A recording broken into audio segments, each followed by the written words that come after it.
Hi, this is Jim Kavanagh, known online as the Polemicist. I want to do a little short video based on the article I just published on my Substack called Cornel West on Jimmy Dore and Briahna and on Kyle and Krystal, who's a default Democrat. And it's based, of course, on two lively conversations last week that were on the internet and have been the subject of much discussion in lefty blogosphere, namely the Jimmy Dore exchange with Cornel West and the Kyle Kulinski crystal ball conversation with Briahna Joy Gray. I think it's worth clarifying what I find to be the essential issue in both of these exchanges. On the face of it, they're very different. In the Kyle Krystal Briahna conversation, the issues were one, whether Cornel West should be running as a third-party candidate rather than as a Democrat, challenging Joe Biden within the party, with Kyle and Krystal arguing that he should be running as a Democrat, and Briahna disagreeing, and two, whether or not there is a substantive reason for leftists to vote for Joe Biden, who was presumed will be the Democratic nominee. Kyle and Krystal arguing that leftists should, and Briahna dissenting from that very strongly.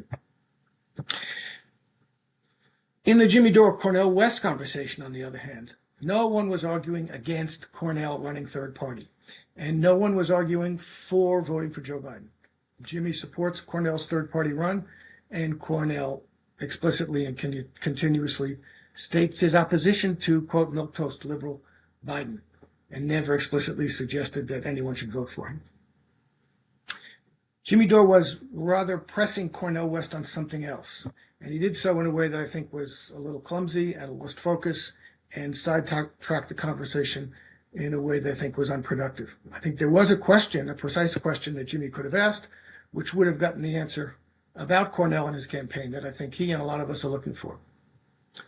Now, I know Cornel West personally. We were colleagues at Princeton back in the day, and we ran in the same social and intellectual circles. He's a great guy. I respect him enormously, and I find his overall political position the best of anybody now running for president. That's for sure. Nevertheless, I think there are important issues regarding the relation of Cornel and his Green Party campaign to the Democratic Party and Joe Biden, or whoever the Democratic nominee is. And I think that's an issue that, those are issues that Jimmy was trying to get at, and that a lot of people on the left, myself included, would like to understand more precisely. It's a question that we and Cornel should know the answer to. So I asked him. On Monday, September 11th, I sent Cornel an email asking this question. Will you actively campaign for every vote in every state, no matter who the Democratic and Republican nominees are, and no matter what the effect that has on either of them? Or, come the crunch in November, when we are told the outcome in 4 states will decide the election, is there some possibility that you will adopt what's been in the previous Green Party strategy of saying that voters in swing states should vote for the Democrat in order to stop Trump or whoever is the Republican nominee? So, I understand that Cornel probably is too busy to answer that question. He did not. Then I was surprised to see, as everybody was, that there was another announcement that caused another brouhaha among the lefties, namely that Cornel appointed Peter Dow as his campaign manager. And even more surprisingly to many people, Jill Stein said it was she who gave the advice to Cornel to appoint Peter Dow. She said she didn't know of Peter Dow's days as a Democratic defender, a DNC defender. Now, I don't know what to make of that. Dow has either radically changed what was a horrible Clintonite hitman position, or he's not. He's claimed that he has, and he's apologized for it. We'll have to see. A lot of people on the left are turned off by whether he's been reformed or not. Compton Jay made a tweet which was kind of to the point, saying, this is like putting a reformed KKK member in charge of a movement to liberate black people. It's great that you're reformed, but in no way should you be in a supervisory advisory position in such a movement. So anyway, I hope Cornel's decision about that was based on more consideration than Jill's recommendation. But the appointment of Dow gave me another address for my question, especially when Dow tweeted the following tweet. Our ironclad commitment, bold caps. Cornel will be on the ballot next November. There will be no dropping out and endorsing a Democrat. We are here to oppose the system, not to reinforce it. So I replied to Peter Dow with my question. And here it is, restating what I've said.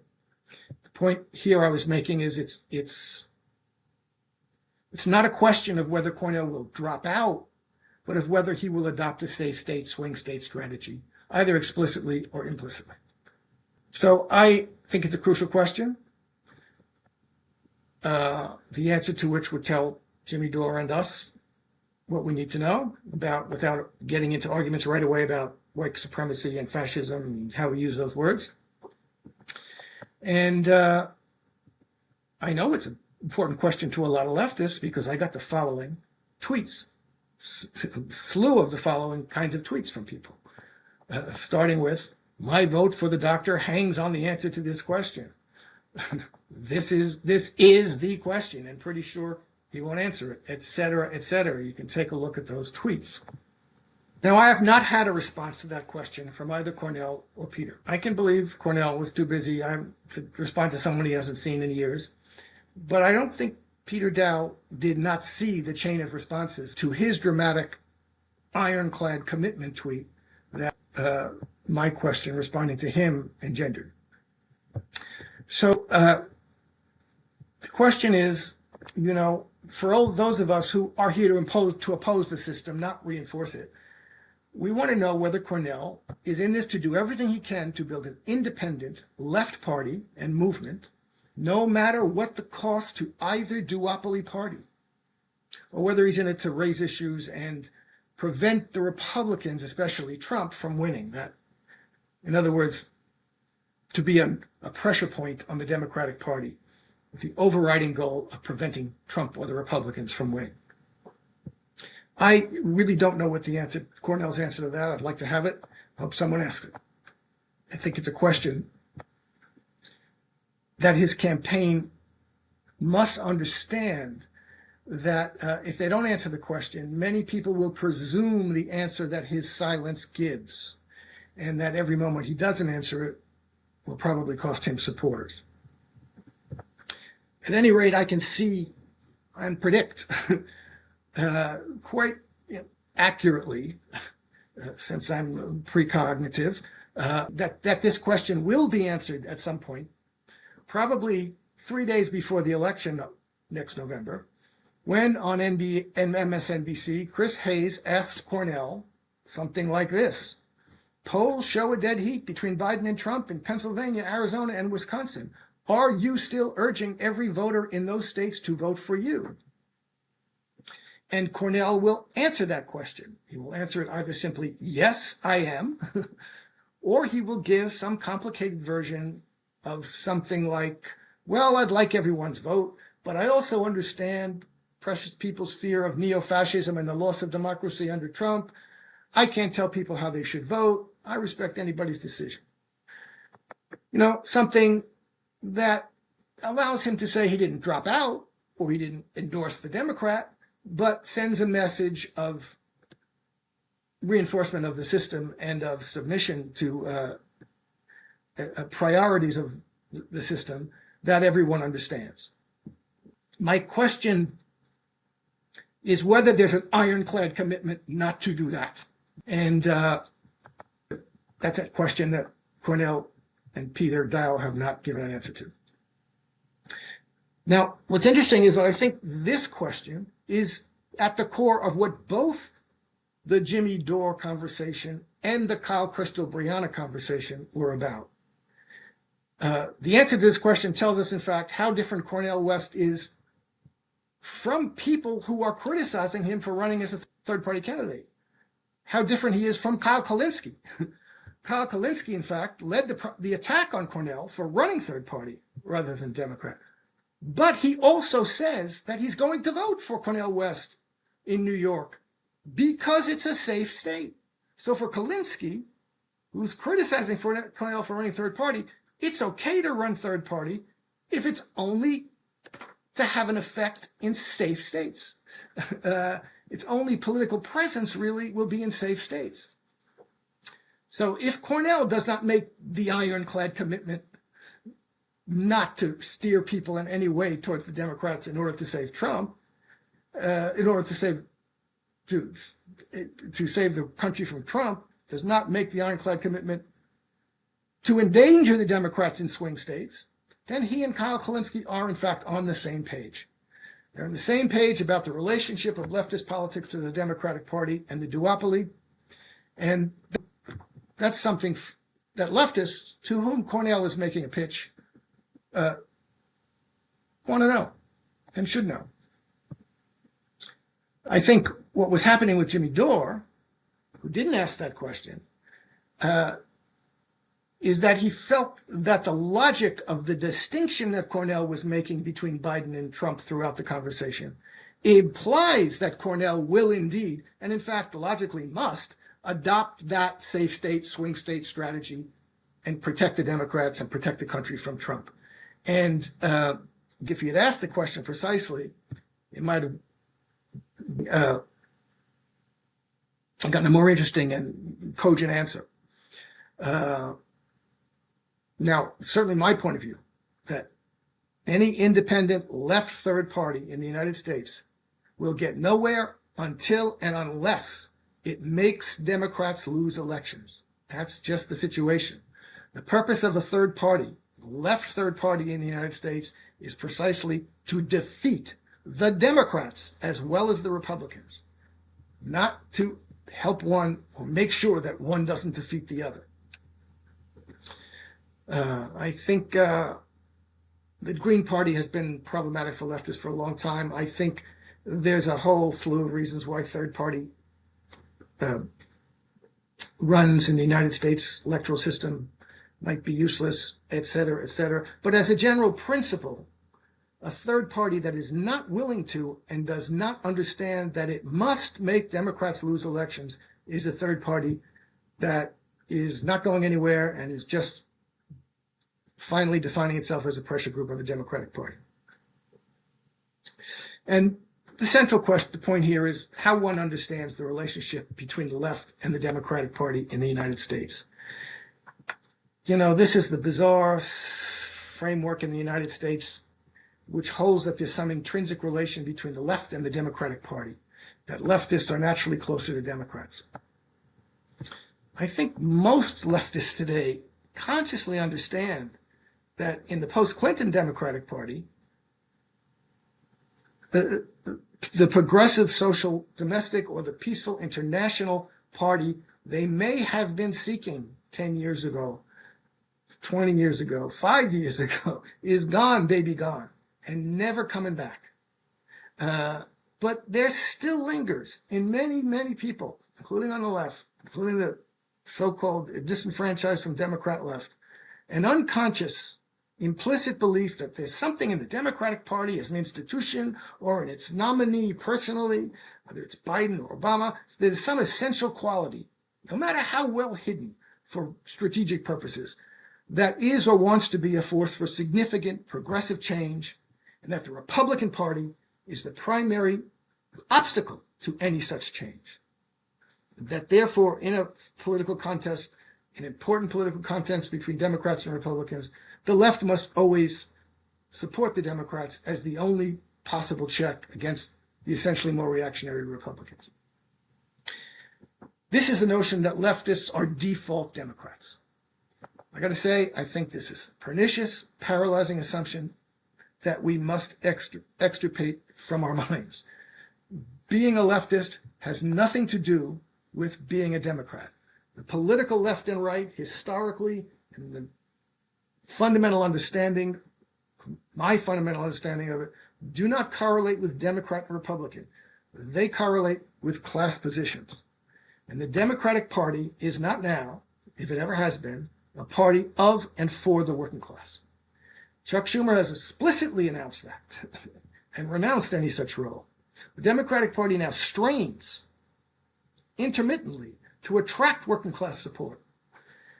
It's hard to do because precisely its programs and politicians do not advance working class interests against those of corporate and finance capital in any way that's crucially different from the Republican Party.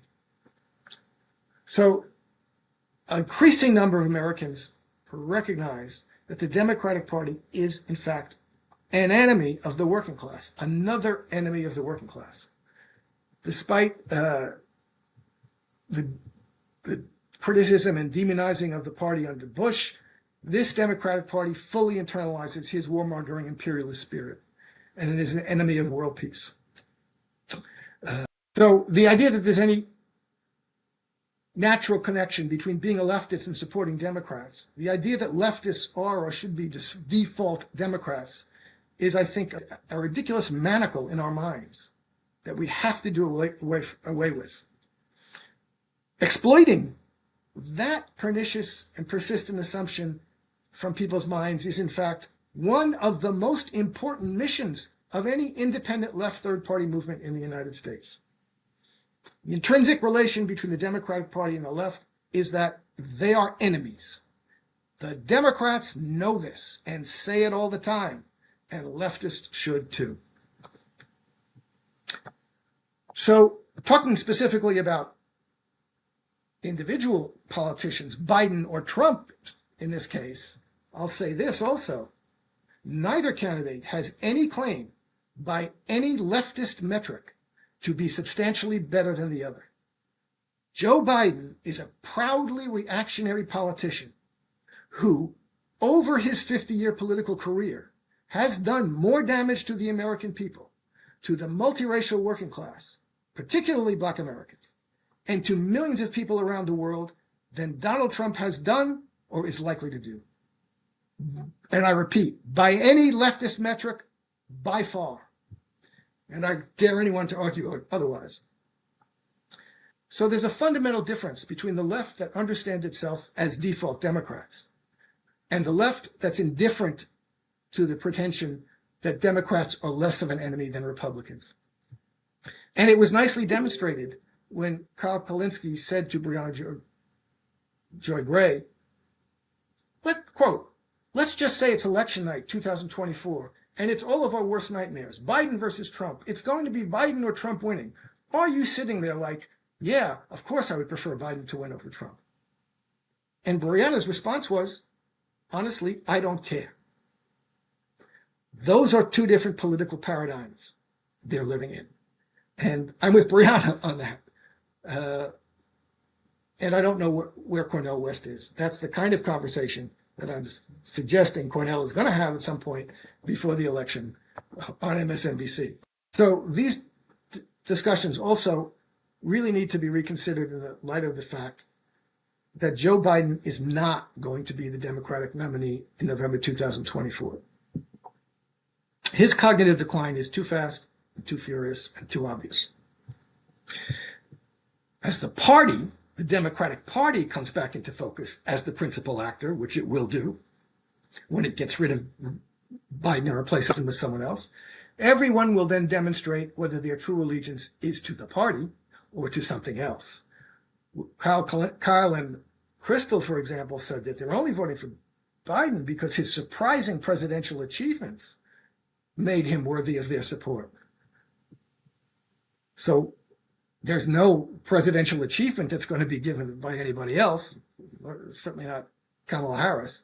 And actually, Kyle has already answered the question of what he'll do in that case. He's saying he will endorse whomever the Democrats nominate, specifically including Gavin Newsom, whom the party is likely to replace Biden with. Because Newsom, according to Kyle, is net slightly to the left of Joe Biden. So Kulinski instantly replaced praise for Biden's surprising NLRB policy with applause for Newsom's wonderful labor achievements, namely sectoral bargaining, which is massive for food workers, according to Kyle. It's very interesting to me to see him focusing on labor issues like that. it's kind of clear to me that via text, email, or telepathy, Kyle's getting a memo from the DNC saying things like, focus on labor issues. We need the unions. He's bringing that up all the time. So we'll have to wait to see what Cornel West's net appraisal is of someone other than Biden.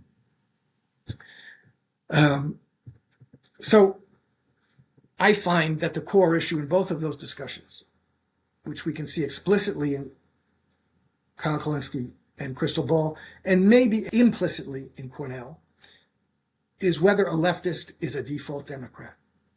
Whether one votes for the Democrats by default because something about that party is just essentially more leftist or less fascist than the Republicans.